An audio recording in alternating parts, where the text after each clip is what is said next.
You must think that I'm insane, thinking that Inter will win the Champions League final against Man City, who just battered the reigning champs, Real Madrid, 4-0. 5-1 on aggregate. And I'm telling you right now, the team that has not lost in months, that are on a killing winning streak right now, where they're killing every team. They're going to, Leipzig, and they're receiving them at home, and they're beating them 7-0. They're beating who was the top of the league, Arsenal, 4-1. The team that was just battering everyone. And I'm telling you right now, Inter, who had the easiest route to the Champions League final, where they played two Portuguese teams, and then they played, their rival Milan, who is a decent team. Many people had them going to the Champions League final. We will give them that. Benfica, I thought, was an underrated team. Porto's a really great defensive team. But many people believe that was the easiest route. And I do agree. It's not that tough of a route to beat Porto, Benfica, and then Milan. I think there's a lot, harder routes. Man City's, for example.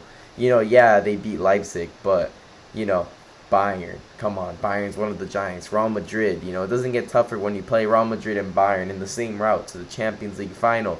But now Man City and, most of the world think that it's an easy matchup for City. But no, I went through all of Man City's games where they dropped points or struggled, and I saw a recurring factor that stopped Man City from absolutely punishing the other team. And that was 3 back and 3 midfielders, 2 fullbacks. That's what got Man City every single time when they were dropping points.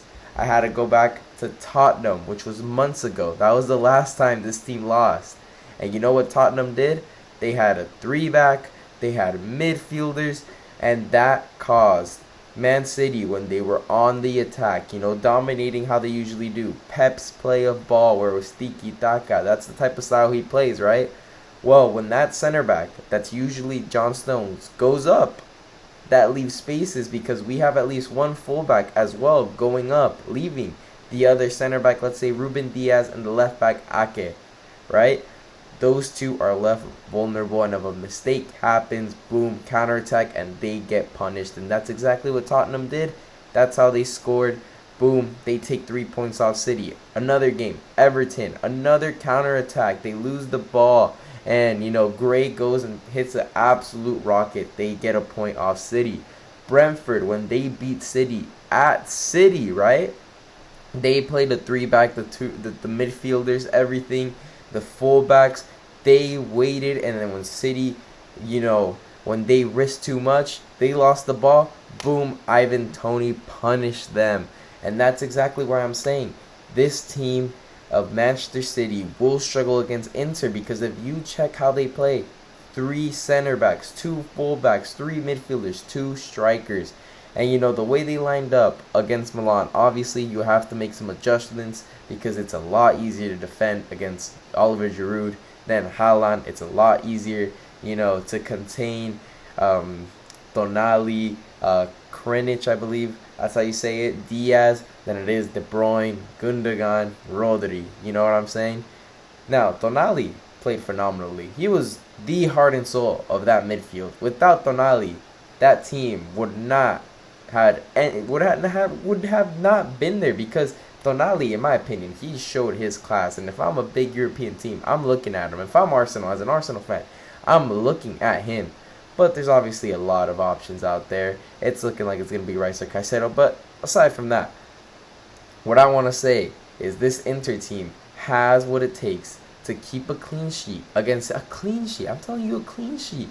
Mate, Bastoni, Acerbi, Darmian, these lads can put up a good fight. Now, the only adjustments I would make is, ready for it, they play Mkhitaryan, Shanalagu, I'm probably butchering it, and then Barella. I'm taking off, Barella stays, and I'm taking off one of the other 2, right?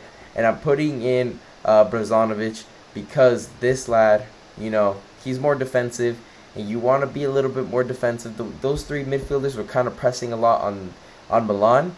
Now you need Brazanovic to play a little more defensive, calm the play. The other one was high speed attacking. No, you're just going to counter. Sit back, don't relax, but sit back and then find the time where they risk too much. Boom, you counterattack. Fullbacks, they did a great job. Now the two striking option is Dzeko and Lautaro Martinez. Obviously, you can't take off Lautaro, but I put Lukaku instead of Edin Dzeko because Edin Dzeko, right? This lad, he cannot play the full 90, and I would rather have him playing against Man City's defenders 30 minutes left in the game than the first 60. Lukaku, he's a big body. He could tire him out when he's going up, and then you put in Edin Dzeko, gets his revenge against his former club in the Champions League final, scores a winning header. That's what I want to see. I want to see Lukaku tire out, Akanji, Ake, Ruben Diaz, Kyle Walker, whoever Pep selects. Now, how will you know for sure? Because I'm saying right now, my opinion, if I had to put $1 million on it, I put it on Inter Milan to win the Champions League final. Now, how will I know for sure that bet would be absolutely phenomenal? Well, I'm not saying to gamble, by the way. I am not saying gamble, but I'm just saying, how I believe. But when Pep Guardiola puts out the lineup, and if you see any drastic changes from the lineup he put out against Real Madrid, and he does what he did against, Chelsea in the Champions League final, those weird adjustments he does, if you see a crazy adjustment, Man City lost. Man City lost. Because we all know Pep's biggest flaw and his biggest enemy is himself. Because this man wants to be the guy who takes all the credit, and then he'll end up absolutely ruining it. If he wasn't such a narcissist, the way he handled the Champions League final against Chelsea, he'd be a Champions League winner already. But guess what? He is not. But anyways, Inter will win the Champions League final.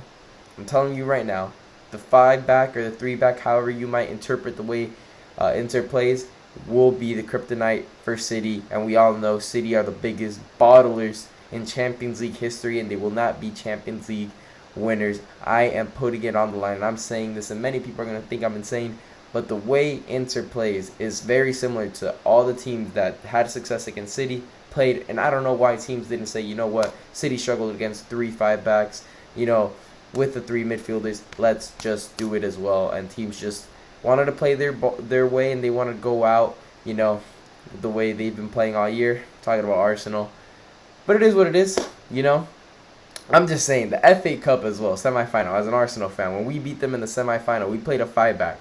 That 5-back, we beat them 2-0. It's just the counterattacks. You need a moment from your forwards, and that's what you're going to get from Lautaro and Dzeko when he comes on. If you put Lukaku in, Lukaku's just going to be there to tire them out. But I'm being very passionate because I genuinely believe City will lose the Champions League final. But anyways, leave a like and subscribe, and let me know in the comments, who do you think is going to win the Champions League final, and what do you think about my prediction and how I'm saying that City will struggle. But thank you guys for watching, and like and subscribe for more.